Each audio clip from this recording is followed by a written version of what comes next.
Welcome back. Grassroots efforts already underway to mobilize voters in Wisconsin ahead of 2024. Now, former Democratic U.S. Senate candidate and Lieutenant Governor Mandela Barnes is helping lead those efforts.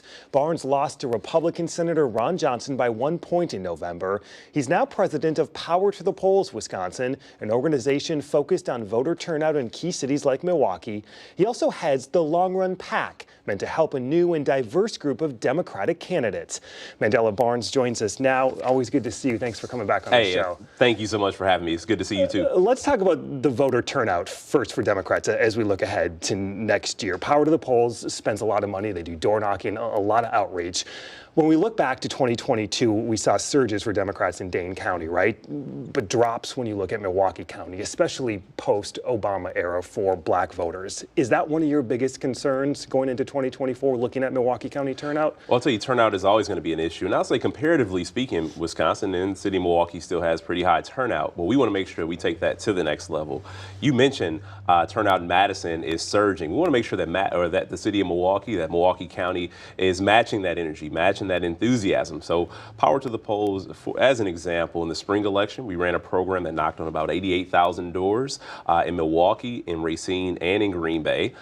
We had about 175 organizers on the ground, and I'm really proud of the work that we're doing. But we're just getting started. We're on the doors, we're in the mailboxes, we're doing digital, and we're showing up in the community, and that work has not stopped since the spring election. Why don't you think more voters turned out, Milwaukee voters turned out in November 2020, especially in your race? Yeah, so back in 22, last November, like I said, there are a lot of reasons why people decide to or to not show up.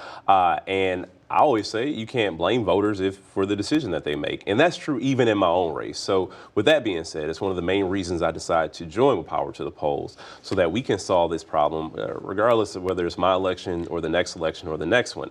But as we know, this race in 24 is going to be the most important election. Last time you heard me talk about an election, I said the same exact thing. And I will say that after the November 24 election, because it is true in these elections grow in consequence each and every time. Your new PAC, the Long Run, is working to support a new group of candidates as well across the country and here in Wisconsin. What type of people are these? Yeah, so the Long Run PAC, which I was proud to have started shortly after my race, we had a lot of energy, we had a lot of momentum that we built, a lot of organizing successes, and we want to build off of it. We didn't want to just let it go away just because the election didn't turn out how I wanted it to turn out. So with that being said, there are so many candidates in similar races all across the country. People who have been counted out from day one, people who don't necessarily fit the mold of what a statewide candidate looks like, what a congressional candidate looks like, or even a state legislative candidate looks like. And we want to break that mold. So our first round of endorsements came out a couple weeks ago. Tammy Baldwin, number one, have to reelect her, but also people like Ruben Gallego, who's running in a tough primary election in Arizona for the United States Senate, and people like Colin Allred in Texas. He is running in a race that is going to be incredibly competitive against Ted Cruz, but also people like Yadira Caraveo, Will Rollins, and Josh Riley. What is your litmus test for whether these candidates can actually win? So I'm glad you asked that. It's not necessarily an ideological PAC. This is about competitiveness of the district or the state, and it is also about what these candidates can bring to the table to change the face of our politics, to ultimately change the game, to bring a much-needed perspective to our politics that's missing. Missing within the Democratic Party? Even. No, missing within the whole of the body. The United States Senate, as I've mentioned before, is one of the most out-of-touch bodies, but they make decisions that impact the whole of this country. But the whole of this country is not truly represented in that body. The House of Representatives is a little better, still not there. I'm curious, as you look back at your campaign and you're now working with new campaigns to help them succeed, what went wrong with yours? We had the closest challenge in the entire country, 26,000 votes, 1%. Nobody came as close as we came across the country. We defied, again, expectations. Prognosticators from all across the country thought that the incumbent was going to cruise to a 4 to 5 point victory. That was not the case. But anytime you come that close, there are a whole bunch of what ifs.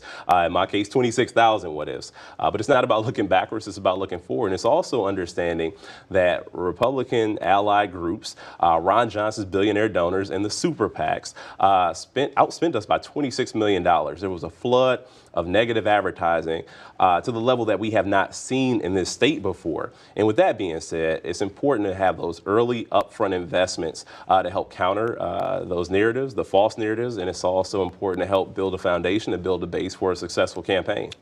Is Joe Biden the best to run for re-election when a lot of Democrats say they would like another option? Look, Joe Biden is our president. He's done a remarkable job in some impossible circumstances.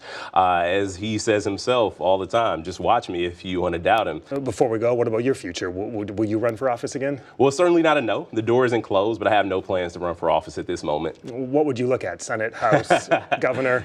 You know, that's one of the things we'll see what happens when the time comes. Mandela Barnes, now president of Power to the Polls, Wisconsin, head of the Long Road PAC. Thank you so much. Hey, thanks so much for having me. Up next, the battle over diversity, equity, and inclusion heating up on Capitol Hill this week, and now a growing divide between some Republicans and corporations. The impact in Wisconsin next.